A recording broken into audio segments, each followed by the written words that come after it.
welcome. Did everybody, did you notice how much we're walking in this building? It's absolutely, I felt like I've done 3 marathons this week. So let's start with this.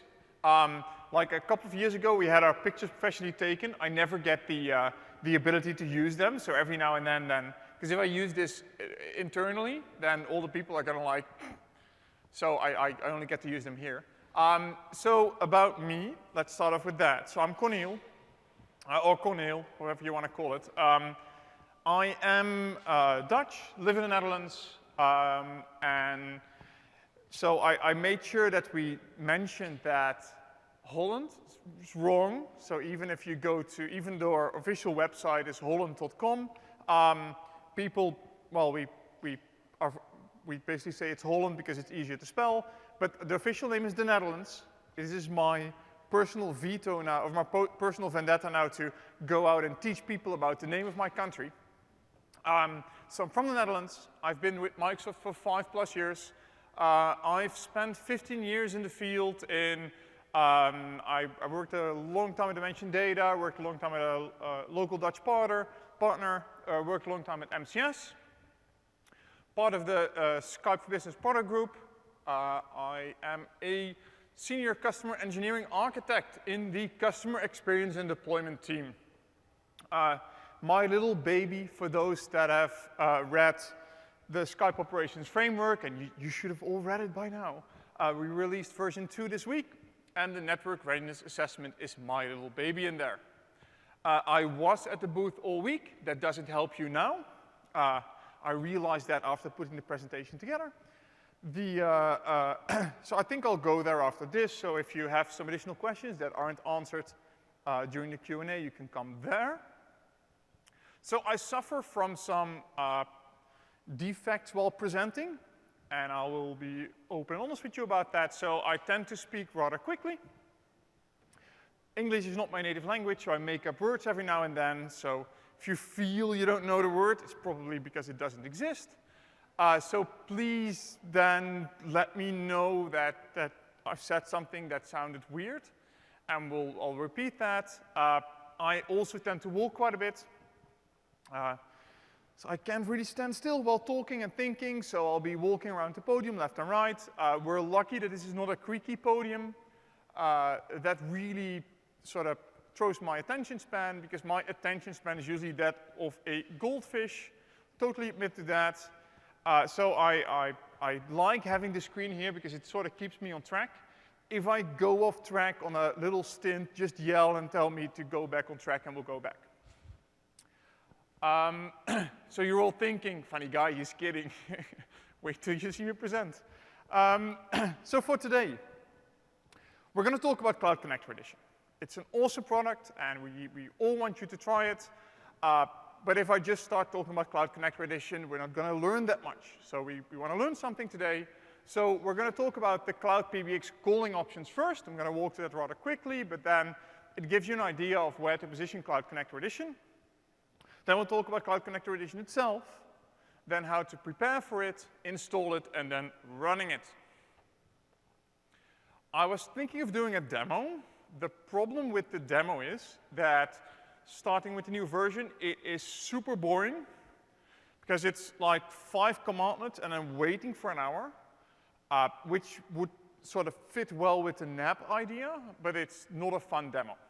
So I did get some screenshots for you, and we will walk through some of the things that you'll be doing, but no demo today. There's an express route session tomorrow, which will have a demo. So if you really enjoy demos, come to the session tomorrow. Problem solved. So Cloud PBX calling options. Let's start off with that. So we have a little battle of the acronyms. We have, and we will be using this throughout TechNet and throughout my presentation, and we never really explain them. Sometimes we do, but mostly we assume you know these. So we've got CCE, which is our Skype for Business Cloud Connector Edition. We've got OPPCH, which is on-premises PSTN connection via hybrid deployment. And when you hear that sentence, you know why we're calling it OPPCH. We've got PSTN, which is the publicly switched telephony network. We have CPC, which is Cloud PSTN conferencing.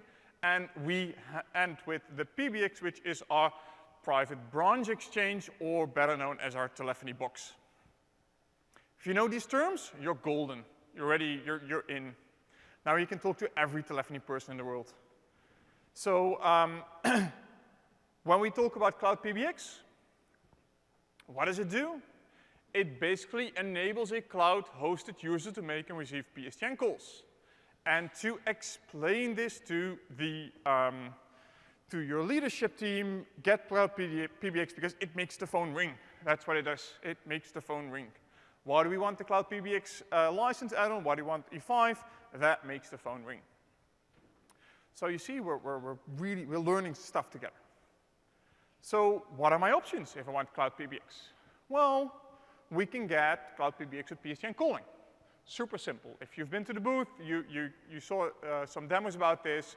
You go to Office 365, you basically say, great, I want some phone numbers, click, click, next, finish, done, everybody happy.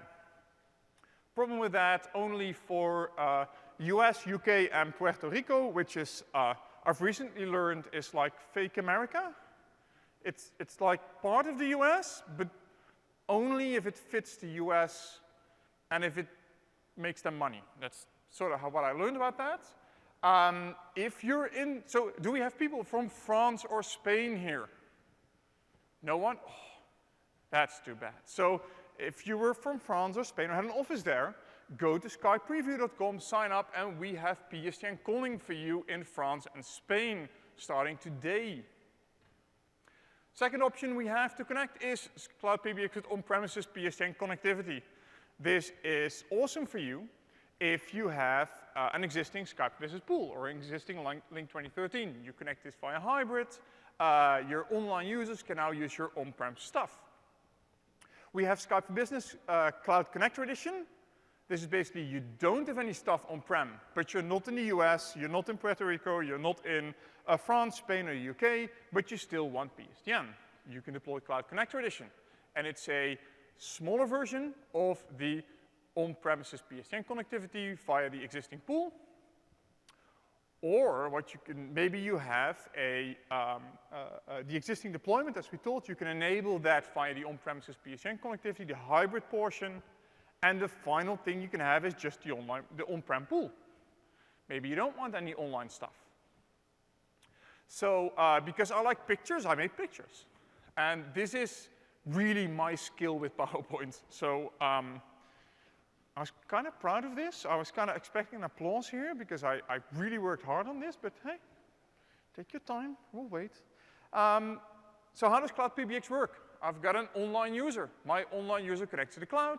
I've visualized this with a little cloud, and he calls with the little phone all in the cloud, and then they connect to the PSTN. It really is as simple as this. Let's make it more complicated. Let's use Cloud PBX with Cloud Connector Edition. I warned you about the acronyms. There they are. We have a user. They're homed online. So all the Cloud Connector Edition users are homed online. There are no users on premises. They use the Cloud PBX functionality online. They connect via the public internet or an express route to Cloud Connector Edition, which is on-prem in your customer's DMZ. And that thing connects to the PSTN. Then what if I have an existing deployment? Well, sort of the same as with Cloud Connector Edition. However, you might also have users hosted on premises. So now I have a set of users that are online, a set of users that are on premises, and they can use the same services on premises to connect to the PSTN. What if I don't have Cloud PBX? Well, the picture is simple again. I've got a user, Skype Business Server, and I've got PSTN. Super simple. So we've gotten the concepts down now. How do you decide for this? I warned you about the small letters, but you all wanted to sit in the back. It's a very simple decision tree. So you start off, do I need to retain my existing PBX? Yes, okay. Do all the users need to stay on a local PBX? Yes. Well, you need Skype for Business on-prem because you need the local stuff. Do they maybe not need to be on-premise? No, okay, so we might consider, hey, maybe you want to keep some users on-prem, maybe you want to get some users in the cloud. Let's use Cloud PBX together with on-premises. Maybe you want users that have, maybe you have unique PSTN connection capabilities. Maybe we don't offer PSTN connectivities in your countries. You can use Cloud Connector Edition. So we have this, this diagram and some of the links that are in my presentation. It's a very nice, quick decision diagram to see, hey, which of the 4 options are for me. But we promised we would talk about Cloud Connector Edition. And I only spent 10 minutes on the previous stuff, so awesome. So what is Cloud Connector Edition? This is Cloud Connector Edition. It really is that bridge between the local PSTN and the online world. You can have as much Cloud Connector Editions as you want, and it really connects that PRI or that local SIP trunk or that local analog line or whatever you have to the online world. Very important to understand that the users are hosted online. So conferences, broadcast meetings, normal online meetings, all those things are still hosted in the cloud. Users are not registering against Cloud Connector. So Cloud Connector talks to online, online talks to Cloud Connector. They're the bestest friends in the world. But no users actually connect directly to Cloud Connector. Cloud Connector Edition. Let's go slide. You can do it. Here we go. So what is Cloud Connector? How should we position this? So Cloud Connector Edition is a direct extension of our service. It is not like a server. It's not a standalone thing. It's a direct extension of Skype for Business Online. And we'll talk about that because there are some consequences there. Because when we offer 99.99% reliability with Skype for Business Online, you must offer that with Cloud Connector Edition as well. So we do.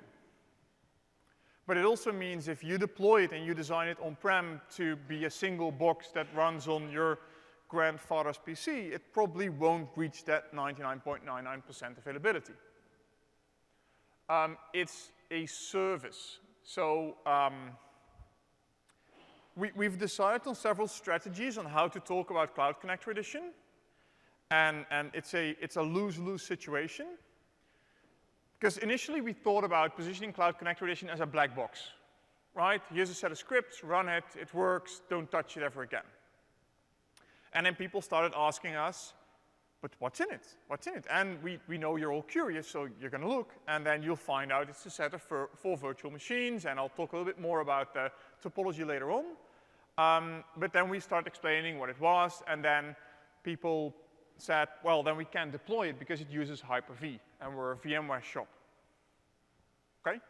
Well, we can deploy it because it's a Microsoft product, and Microsoft products can be put in the DMZ. Okay. But those are the same people that were putting an SBA happily in the DMZ because that's an SBA. It's not a Microsoft, it's an SBA. So we got some interesting commentary there and some interesting placements. So the way we are positioning Cloud Connector Edition is we're telling you what's inside the black box. Consider it as a black box because you can't change stuff. Sure, you can change a port range or some very basic stuff, but the only administration you can do to this box is via Skype for Business Online. It registers against Skype for Business Online. It's controlled via Skype for Business Online. It's updated via Skype for Business Online. It's an integral part of Skype for Business Online. It's a dedicated box. You can't install anything else on it, so it's a part of the service. That's how we're positioning it. It's a part of our Office 365 service.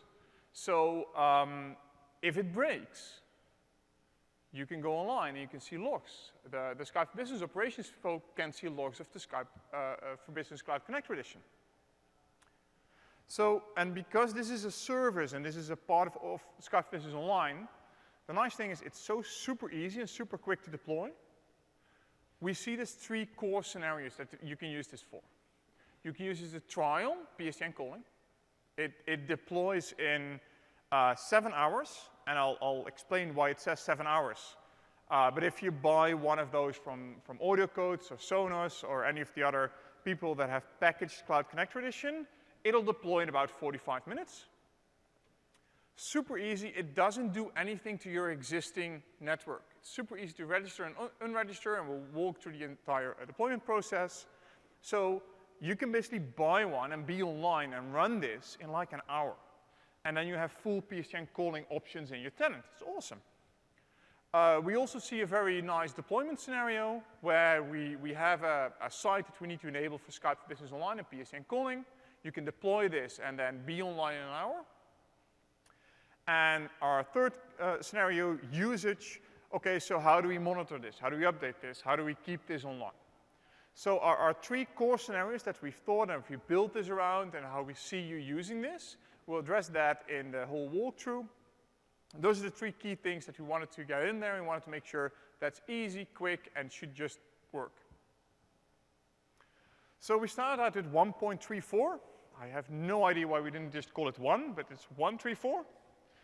It's in April 2016. And this was basically our first public release of Cloud Connector. We had some preview internal betas before. We weren't always very happy with it. With 1.34, we were happy. Found a little bug, so we updated to 1.38. And at this point, we're currently at version 1.41. So if you download Cloud Connector Edition today, you will get 1.41.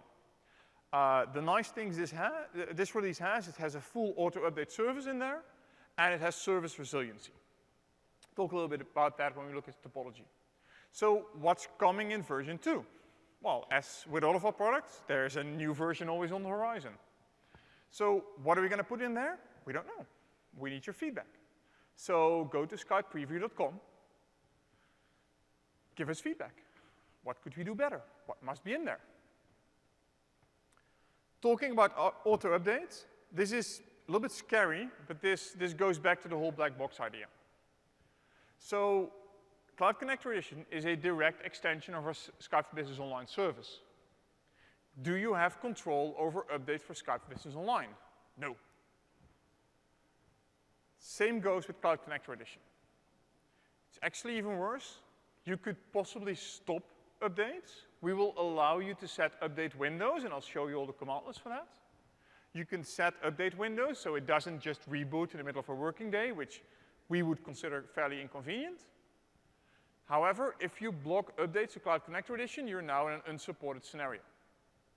We will flag that. That's something you can see, and actually in the Skype for Business Online admin center, coming very soon, you'll actually see, hey, you've got Cloud Connector Edition deployed. You're blocking updates. We will not support any issues with this installation. So please don't do it. You can set an update schedule. It honors the local time zone of the host. I'll show you some examples of that. By default, we take, I believe, the second Saturday of each month to check for updates, install updates. And we'll install updates to the client machines, the host machine, and we'll install updates to Cloud Connector itself. And the way we install updates is actually pretty cool. So I'll show you that in the next slides. There are, however, some elephants in the room that we need to address because I get these questions every single time.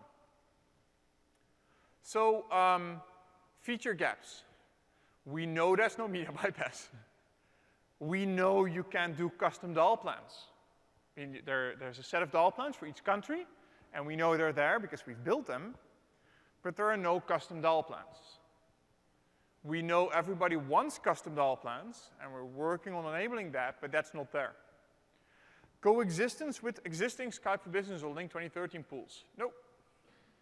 So if you currently have Skype for Business or Link 2013 deployed on-prem, you cannot deploy Cloud Connector Edition. It's not a support issue, it's a technical limitation. There is some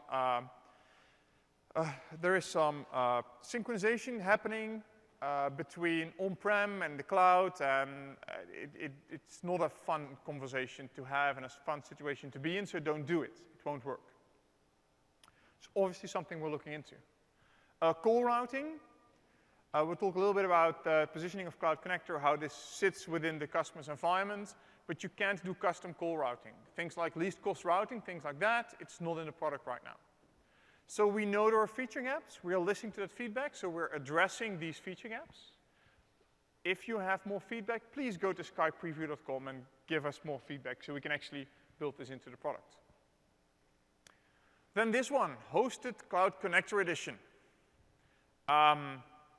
Let's be very clear about this. We know there are hosters here. We know there are hosters that want to run Cloud Connector Edition. So when we build Cloud Connector Edition, this is built for 70% internal traffic, 30% external traffic. So this isn't documented anywhere. This isn't on TechNet. This is something that, this is the way we've built the product. We've never built this for 100% external usage. When we think of a hoster, we're thinking of someone that's doing, or a company is doing several things to this. So first of all traffic will come in externally. Never tested that, so we don't really know if it's going to work. We don't know. So the current architecture, if we decide to drop one of the virtual machines, and you're a hoster and you've done a lot of changes to our architecture and you're getting an update, and we talked about auto-update, you're getting an update and now you've lost your primary machine, yeah, that's going to be hard to explain to your customers. So any tweaking of scripts, making changes to scripts, you can't do that. We don't have provisioning APIs in it. We are not multi-tenant aware. So each Office 365 tenant can connect to multiple Cloud Connector editions, but one Cloud Connector edition can only connect to one tenant. Each Cloud Connector edition needs a dedicated server. So you can't have multiple Cloud Connector editions on this single Hyper-V farm. We don't support Hyper-V farms. It really is a black box. So if you're a hoster, we've got several hosters, and when they deploy Cloud Connector edition, what they're doing is they buy a very large blade enclosure, and per customer, they're using a single blade. They extend the customer's network via an MPLS to their own, and they connect that blade to the customer's network. Awesome, do it. Because it's not really different whether that blade lives in your data center with an extended network via MPLS, or it lives in the customer's data center. I don't really care. It's the same general principle. But you can't start tweaking scripts, adding additional machines, things like that. We've seen some of our partners coming out with this and adding like a soft SBC as a virtual machine. Well, when an update is applied, maybe your virtual machine isn't there tomorrow. That's a bit of a problem. So the only scenario we're supporting right now is deployment inside a customer's environment on a dedicated machine without any additional virtual machines. Third-party appliances, are they supported? We get that question a lot. Of course, but by the ISV, because they built them. We don't have a third-party Cloud Connector Edition qualification process, so they're totally supported. They're just not qualified because we don't qualify these things. I know AudioCodes has built them, Sonos has built them. They're awesome. You can get a nice discount on the licensing because they're ISVs. They can do some stuff that we can't do. I know they don't really tweak scripts right now, so it's awesome. For us, it really is, it's a gateway. It has a little server on board. It's a standalone Cloud Connector Edition. It talks to an SBC or a gateway or whatever. It's fine. It's supported. So that's the last elephant in the room. Are the third-party devices supported? Sure. It works. So having done a fairly large introduction about all the things that it was, it wasn't, let's talk about installing Cloud Connector Edition, because that's why you're all here. So before we install, we have to prepare. So this is our Cloud Connector Edition topology. So on the right, you see our Skype for Business Online infrastructure. You see a user Cornel, you see a user Thomas. We are both happy campers in our online infrastructure, and we are remotely somewhere. You also see user Dave, who is on premises in the customer's environment. And this customer has chosen to deploy 2 Cloud Connector editions. These 2 Cloud Connector editions each contain 4 virtual machines, a domain controller, an edge, a CMS, and a mediation server component. These 4 virtual machines, they're installed by the installer, they're maintained by the installer. You can't touch these. If you run Topology Builder, it'll break. If you do PowerShell scripts that used to work against on-prem, it'll break. If you start making configuration changes that we haven't documented, you're sending a theme here, it will break.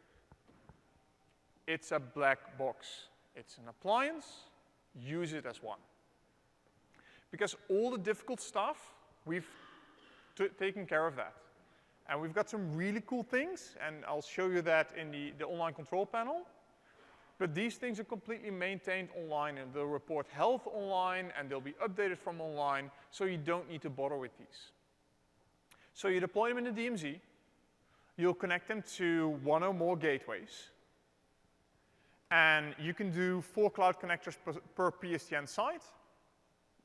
So what's a PSTN site? A PSTN site is a logical site that has a bunch of users assigned to it, and those users will only use the cloud connectors for the PSTN site they're assigned to. So in this case, we have 1 PSTN site with 2 cloud connector editions. We've got 3 gateways. The 3 gateways are all connected to all cloud connector editions, and all cloud connector editions in that site are connected to all gateways. So it's a many-to-many relationship. So when user Cornel places a call, signaling goes to Skype for Business Online.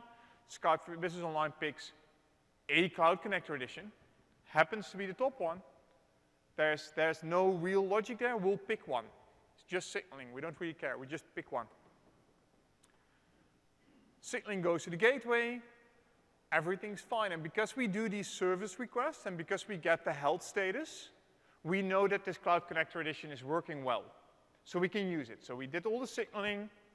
Now the media is set up, and the media will go, I shouldn't walk that far to the right. So the media will flow directly through the Cloud Connector edition, mediation server, and gateway. So media doesn't go to Skype for Business Online, just to be clear around that. If Thomas places a call, same deal, signaling goes to online. He picks a Cloud Connector edition, happens to pick the bottom one, which is great for my example, so we can see that both of them are actually used. We'll get to a point where signaling gets built up, mediation server, gateway, and at that point we'll get media flowing in the same way. If Dave places a call, same deal. I know there's no graphic here, so I'll explain this. Dave, signaling goes to online. Signaling goes back to edge, mediation gateway, and media now flows to mediation server, then gateway. So Dave's media won't go to the edge. If any one of these goes down, we'll just not call them until they're back online. If we see a service going down, or one of the machines going down or having an issue, our host is smart enough to talk to online, tell them, hey, something's broken. We'll mark that Cloud Connector as down, and then we start trying to fix it. So we'll start rebooting services. If that doesn't work, we'll start rebooting machines. If that doesn't work, we'll see, okay, what's the issue here now? Then we'll report the issue back to Skype for Business Online. And now with getting a status update, you can actually see what the issue is on your Cloud Connector editions. So there is some logic there. There's some intercommunication, and we make sure that you have a working environment. So the concept, a user is assigned to a single PSTN site. You can have as many PSTN sites as you want. 1 or more cloud connectors are assigned to a single PSTN site. You can have up to 4 cloud connectors in a single PSTN site for high availability. A PSTN site is usually one customer's location. If a Cloud Connector is non-functioning, we'll do failover within the PSTN site. There's no disaster recovery or failover between PSTN sites. It's always within a PSTN site. What you can do is assign your users to a different PSTN site, and as soon as they're assigned to a different PSTN site, they'll start using that PSTN site for calls. Skype for Business Online will always try to get the failed instance back online, rebooting services, rebooting machines, and centralizing these things is not great. You will get additional delay, you might get additional packet loss. We really designed these machines to be cheap, to be deployed on local sites. Even if you have like only 30 lines, get a small appliance, deploy it. If you need high availability, get two. And deploy these locally. So what must I do before I can start deploying? So first of all, and this is a failure for a lot of customers, unfortunately, verify that you don't have Lync or Skype for Business deployed on-prem. It won't work. Then ready a host with Server 2012 R2 and Hyper-V enabled. That's the only stuff that's enabled on there, nothing else. Download and install the Cloud Connector Edition MSI, aka.ms/Cloud Connector Installer. The newest one will always be available there. Have your ISO file ready. Which ISO file? Windows Server 2012 R2 Standard. That's the one you need. Update the host with the latest Windows updates. Make sure that's all ready to go. The host must be a dedicated machine. It's in the DMZ. It can't be part of a high availability Hyper-V cluster. It's a standalone host. And all requirements must be met. That's always an awesome sentence to put in there. So what are the requirements? I've made some great slides about the requirements for that. However, we're going to require quite a bit of information. What we want to know is, hey, what do you want the virtual machine login names to be? What's the IP address? What's the DNS name? All that information. So we made a printable list, aka.ms/deploy cloud connector, and you can print a nice table, you can give this to your customer, and you can ask them, hey, please complete this list. We've been very descriptive about what are those values supposed to mean, and you can just go in there and hand this over, have a workshop with your customer, and make sure you get all the information. Everything you need to start deploying Cloud Connector is in that list. So once you've completed that list, we'll go back to the requirements. Because this is what you need to have. Are you going to do a large Cloud Connector, a default install? You will need a dual 64-bit 6-core processor. You will need a 64 gigs of RAM, 4 600 gig disks, and 3 network connectors. We will test for this, and it will fail if you don't have this. You will not be able to install. As far as the 3 network connectors, that's where we get the most questions about. So one's for out-of-band management, because this thing is still in your DMZ. One is for the external connection, one is for the internal connection. Because Skype for Business requires a dedicated connection that shouldn't be shared with any management operations. If you want to do a small deployment, that's fine, 50 concurrent calls. You get an i7, 32 gigs of RAM, a SATA disk, and 2 1 gig Ethernet connections.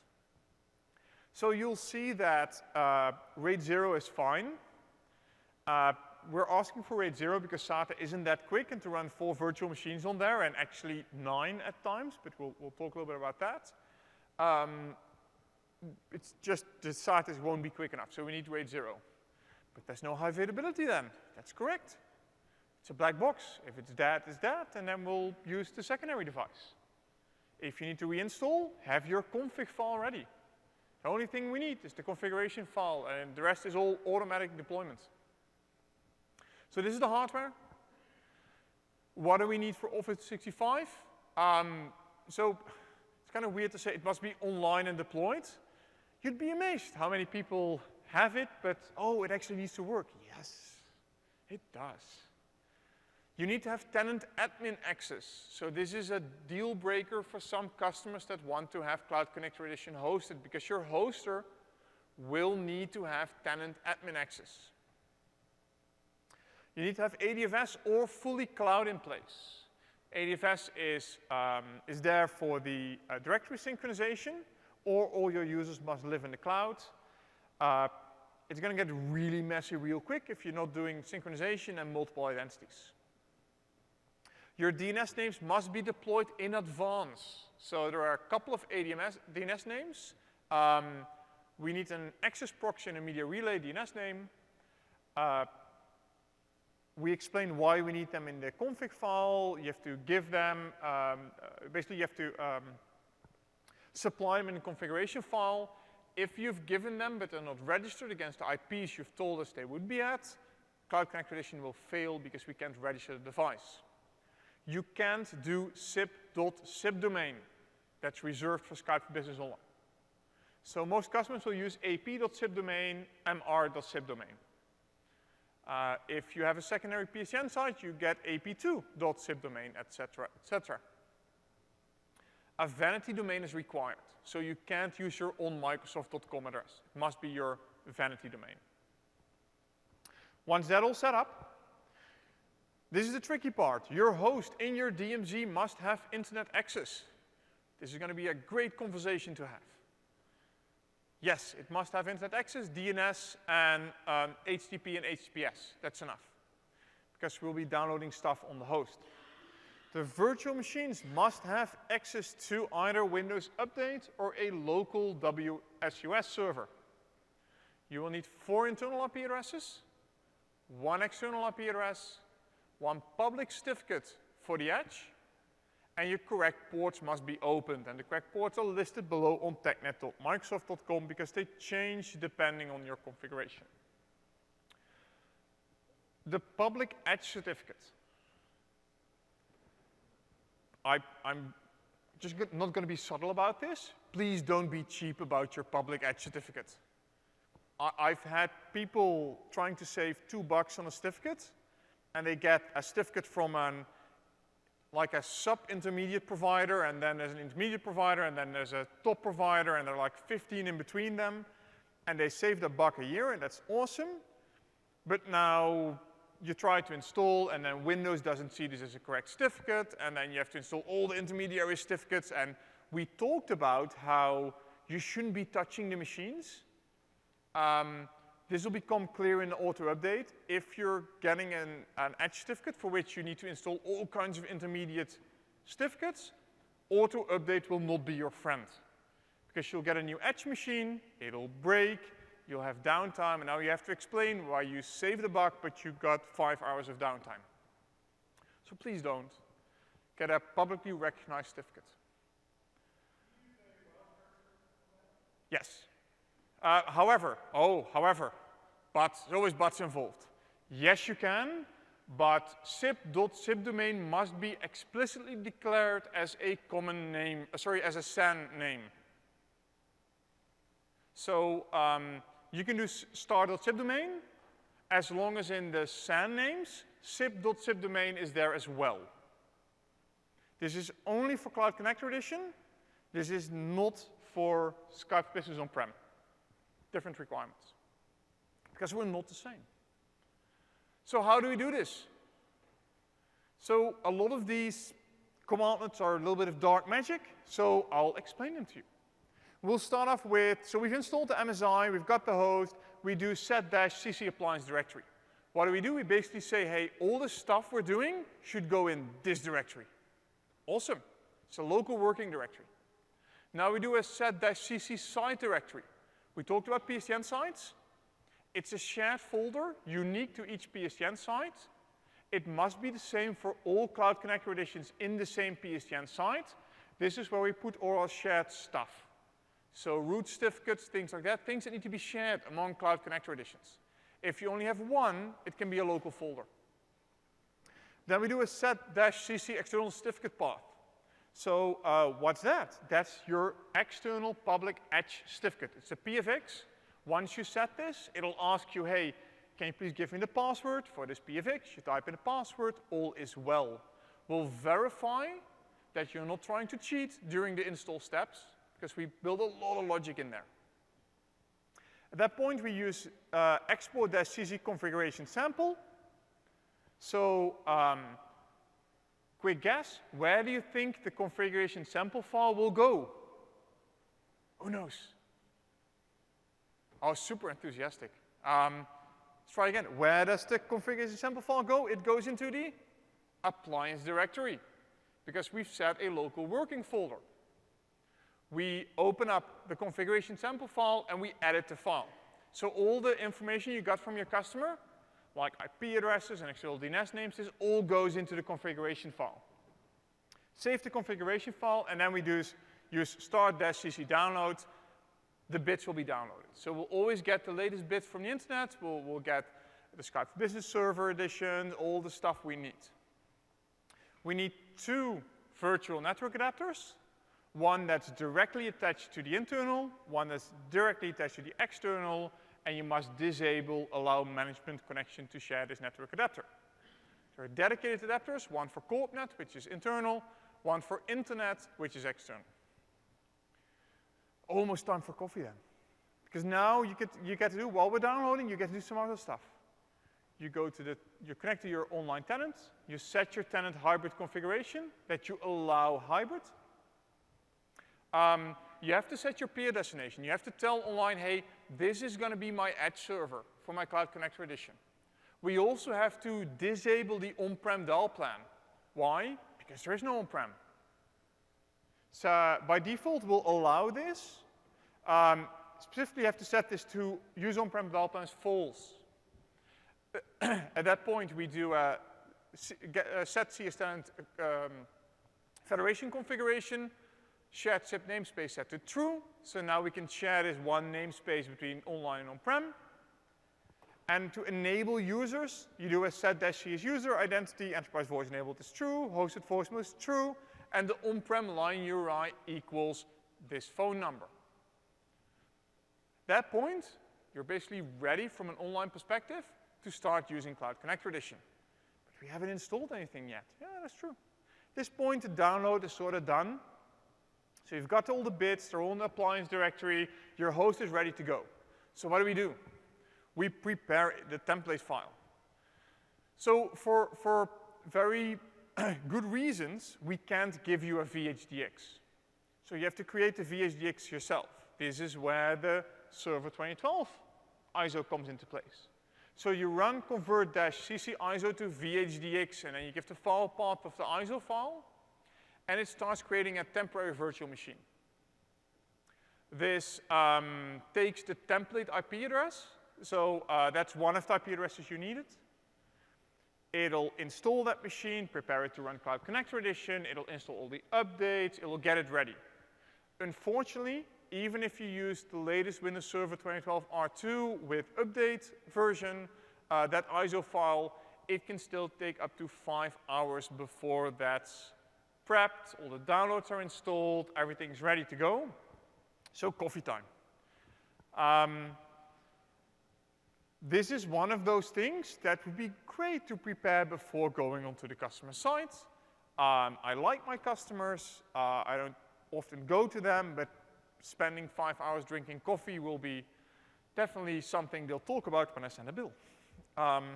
So please take this into account. It'll take up to 5 hours to create that VHDX file.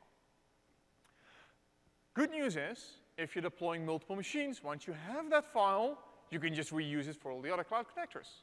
So you don't need to redo this every single time. Now that's done, we're almost done. All we have to do is register that CC appliance. What we do is we take your appliance and we register against Skype for Business Online. Do you have multiple hosts in your PSTN site? On the second, you don't have to register it anymore. You only have to publish it because you've already registered your PSTN site. So you publish the secondary and third and fourth one. And once they're either registered or published, all you have to do is install -cc appliance. From then, it's pure magic. It starts taking your VHDX file, it starts building all the machines, it installs all the nice little components that we need, it registers the machines, it boots the machines up. Takes about an hour, depending on your hardware. For the smaller editions, like an hour and a half. For the larger ones, it's about an hour, and all of the steps are taken. if you run install-cc appliance, take a look at the screen. Not only have the scripts been built by a brilliant developer, so they're awesome to look at. If there's any validation issue, this is the point where this will get highlighted. So maybe you try to cheat and use a public edge certificate that didn't have the correct names because you would fix that next week. Won't install. Maybe you're using bad DNS names. Won't install. Maybe you made a typo. Once again, the team's here, it won't install. So we're validating the entire logic of the configuration file just to make sure that we're not getting a bad installation. Because we talked about how you can't really make changes to it. Once it's installed, guess what you have to do to make a configuration change like getting new DNS names? Wipe everything, new configuration file, reinstall. So I would sort of double check my configuration file. Good news is, once I know my configuration file is right, I copy that file, copy my certificate, and if anything were ever to happen to that Cloud Connector edition, just wipe it and reinstall it. It's an hour, and if I have HA anyway, fair enough. Okay, so I'm on a single leg for an hour, just reinstall. So what if I have multiple PSTN sites? You can do 1,500 concurrent calls per PSTN site. How do I get to that number? A large Cloud Connector or a normal Cloud Connector edition can do 500 calls. We do n-1 for high availability. So 4 Cloud Connector editions will give me 2,000 calls, but 1,500 calls high available because one can fail. If you're using multiple sites, your edge name, your certificate, all that stuff must be the same within a single PSTN site, different between PSTN sites. So if ap.zipdomain is my edge external name in site 1, my second PSTN site must be ap2. Can't use the same one. The site name must be unique in the configuration file, and users must be assigned a PSTN site. If you just want PSTN site, default will work. If you have multiple PSTN sites, you can do a set-user CS tenant hybrid, well, PSTN configuration something. I have the commandlets in the next slide, and you can actually assign them to a specific PSTN site. Nice thing about this is the PSTN site doesn't have to be online to change users. So if you want to build a disaster recovery scenario, deploy 2 PSTN sites and just forcefully assign them to a new PSTN site if the primary one is down. So what are my commandlets? Creating the site, new -cs hybrid PSTN site. How to get an overview of all the PSTN sites I have, get-cs hybrid PSTN site. These are, by the way, these are all online commandlets, right? And we're taking this in stride, so I like the way how you're receiving all the information. But the one thing that's, every time I talk about this, I'm thoroughly impressed. This is all online, so we're not doing anything on-prem. All the on-prem stuff we're doing, we're actually making sure that this is all done online. So getting the hybrid PSTN sites, defining them, testing them, updating a site. So if you have a new name or if you have a new Access FQDN name, all done online. This is all defined online. How to remove, and if you want to add them to a new site or a different site, set-user PSTN setting, identity, and then the hybrid PSTN site name. So this is what you need for your multiple PSTN sites. Now we have this. What about running Cloud Connector Edition? Super easy. Once you finish the installation, you're basically done. It works. Simple, it just works. So how do we run this? So before version 1.41, and this is actually pretty cool, and I wanted to get this in here because it's the method is just really cool. You do start-cc download. Same as you did with the first installation, but now it'll get the latest versions of the bits. It'll check, hey, do I have the latest version? If not, I'll download them. You register your appliance again, because now you have to tell them, hey, Skype Business Online, I've got a new version.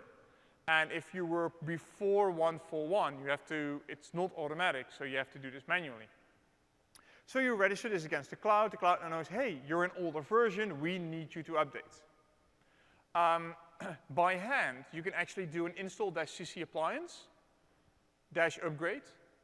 If you do the upgrade, now your installer file will know, hey, we're doing an upgrade. And what this does, it creates a new set of virtual machines with the newest bits while the old version is still running.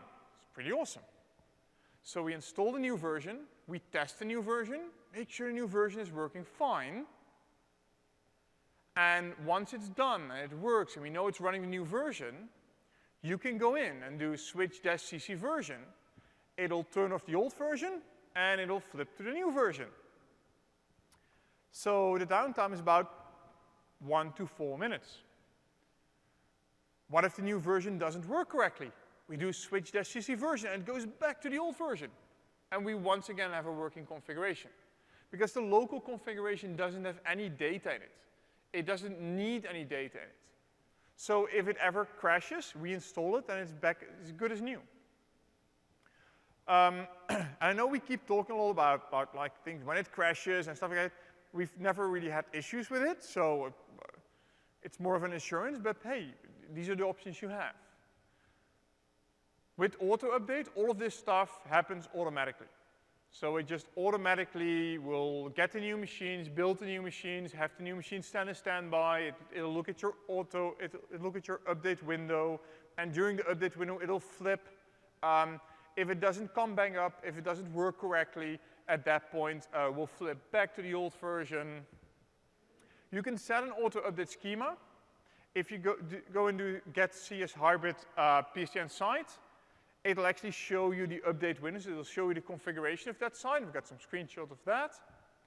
You can set new tenant update time windows. And yes, you can actually create these windows so it never updates. And you're back in that unsupported scenario. And then you can apply that update window to the site. So how does that look like? When you register your CCE appliance to Office 365, now in Office 365 will show you, hey, your identity is high availability site 2. Your Edge FQDN is this. And the nice things that we'll show you here, so the bits update time window list and the OS update time windows list, because we set them separately. This is the default. I'll show you the default in a second. It'll also show you your access ID. So we actually have 2 PSTN sites defined, HA site 2 and Corp. 2 different access FQDN sites. You can see they're both auto-updating. And when it comes to the time window, we've got several time windows defined. So an operating system daily check. We've got a bits daily check. The default for both bits and updates. So the default for the bits is the 2nd Saturday of each month at 12 o'clock at night. The OS update is the 1st Saturday of every month, also 12 o'clock at night. That's our maintenance window, and in that time we can check and install and do all that stuff and take the Cloud Connect edition down. And this is based on the local time zone of the server. So if you've got a deployment in the US, in Europe, and all these different time windows, it won't use US time for funny business or stuff like that. So it'll use the local time zones. So service health, and I think this is the coolest of all. If you go and do get your PSTN site, you get your Cloud Connector, it'll actually show the mediation server FQDN, and then it'll show the stage of the entire site. So in this case, you can see that the maintenance mode is false because it's not our update window. We're not running maintenance right now. The current status of this thing is it's registered and deployed. The stage is running, and the version was 13833, which was our beta version. We'll show you this exactly for each PSTN site. We'll show you the stage. If there's at this point you can see in the second one, the second one is just registered. While it's running, it's not completely deployed yet. So the host is running, but Cloud Connect edition isn't yet deployed yet. And we give you all of this information so that if you go to Skype Business Online, the PowerShell, you can pipe these commandlets, so you can just go online and then check, hey, how are my Cloud Connect editions doing? If there are any issues, like I said, we try to remediate them automatically. Or else we will show you, hey man, look at this. This is broken, this is stopped, there's a service issue. We'll give you a lot of feedback on the error messages. So with that, we've talked about what it is, what you need to deploy it, how you start deploying it, how we've deployed it, and how we run it, which gives us 19 minutes for Q&A. Who dares to ask a question? Yes, questions? Microphone, awesome. Yes, and I'm sure he'll Hello. There we go. First question about the networks. There's two networks, one internal, one external. Correct. What if you have a customer who needs to have VLAN tagging running on the Hyper-V host? Then enable VLAN tagging on your network adapter. Okay, instead of Hyper-V Manager. Yeah, so they need to be a dedicated adapter anyway per set of machines. So the internal, the CoreNet, the internal switch, would be a dedicated switch, and the external would be a dedicated switch as well. So I don't know why your customer would do trunking over that specific port. They might as well just make it an access port. No yeah, real I know. use. The dedicated stuff makes it, yeah, I know. So second question. Sure. The certificates, you want the external certificate to be publicly trusted and the internal one needs to be internal. We take care of the internal certificates. We generate them on our own. We apply them on our own. It's all done in the Cloud Connector. And if you have multiple Cloud Connectors in a PSTN site, that's why we need that, that site directory. Yeah. We share the internal certificate between the internal Cloud Connectors. Yeah, and that's the problem for some customers that want to do TLS against the SPC and they don't want the overhead of adding the root certificate to that SPC. They want to have a public truth certificate for the internal mediation stuff. Is that possible? No. I like when you answer your own question. So the reason why it's not possible is not us. It's the rules of the game for certificates. You can't put .local names in certificates anymore, so that would require that the internal domain name has to be a public domain name, which makes routing interesting. So that'll be very interesting to do. You could technically replace all the internal certificates, but that's sort of touching it, and we told you you're not allowed to touch it.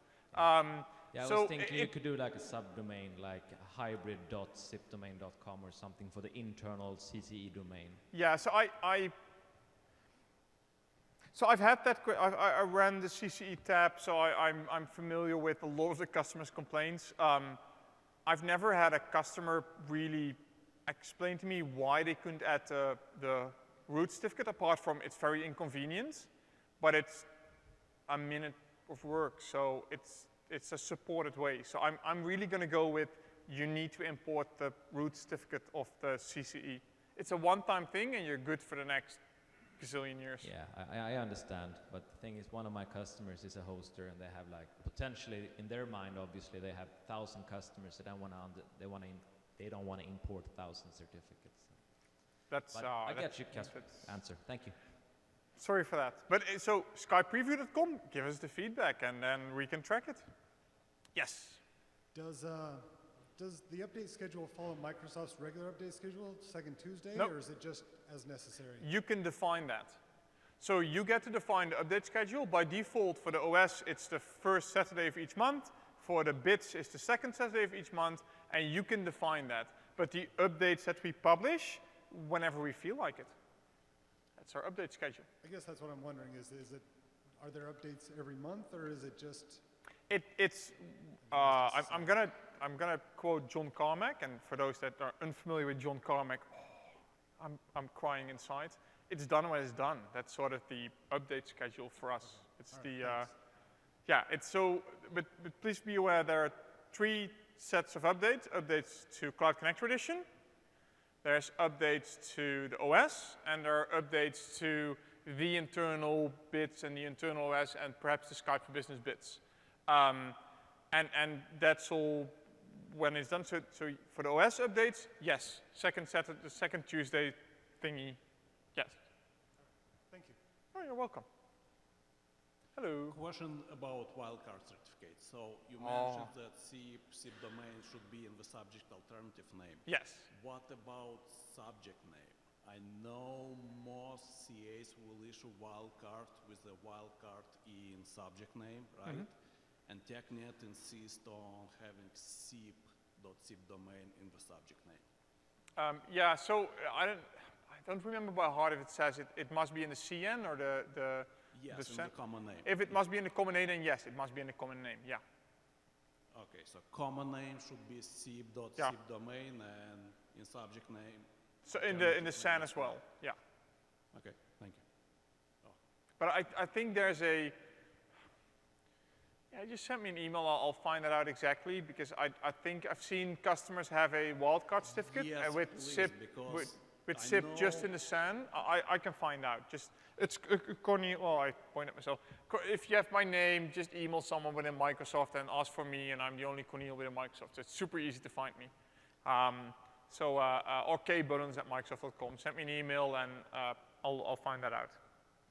And one more question about ADFS. Yeah. Is ADFS required as in AAD sync because of their sync component, or Yes. AD synchronization, or because of actual authentication? So, I mean, so password sync would yes, work. that's a very, that's more of a like a 5 question in one.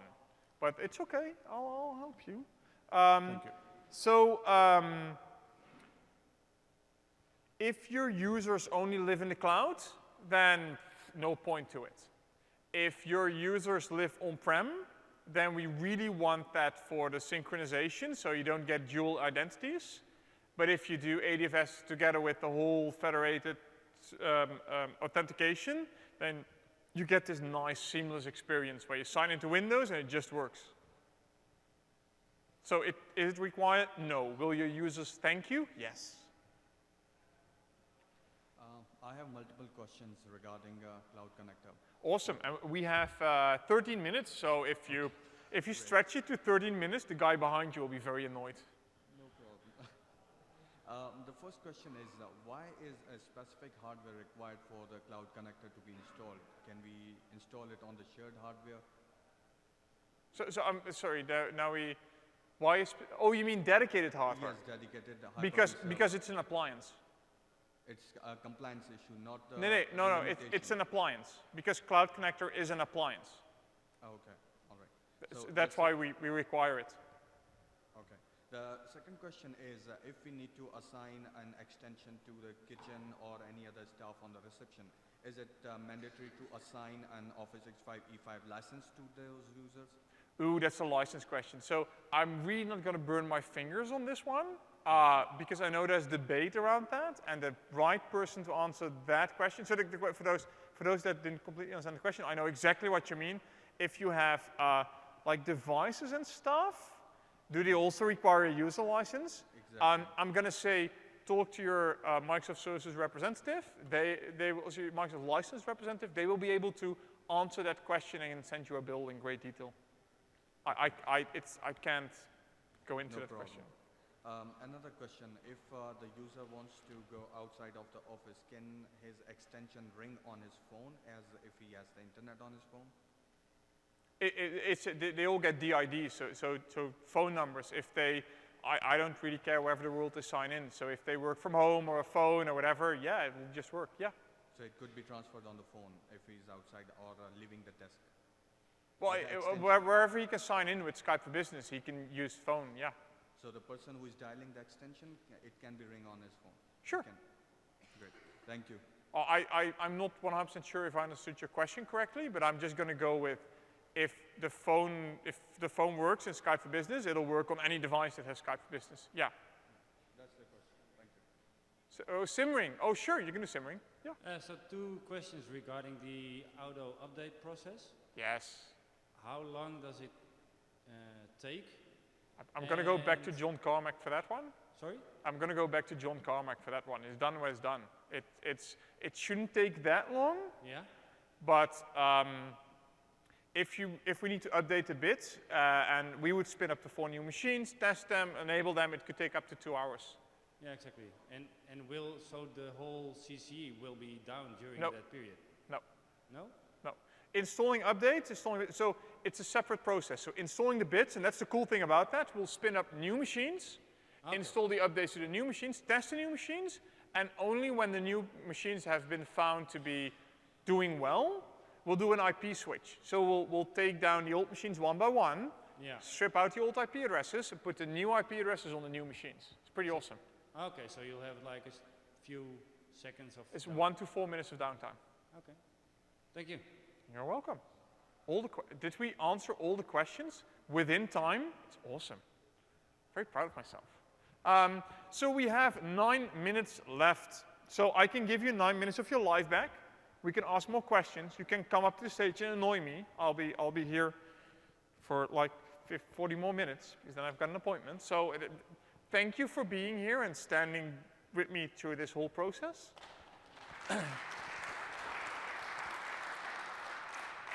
Oh, and I'm required to tell you, we've got a tech community. Go there and register and have fun.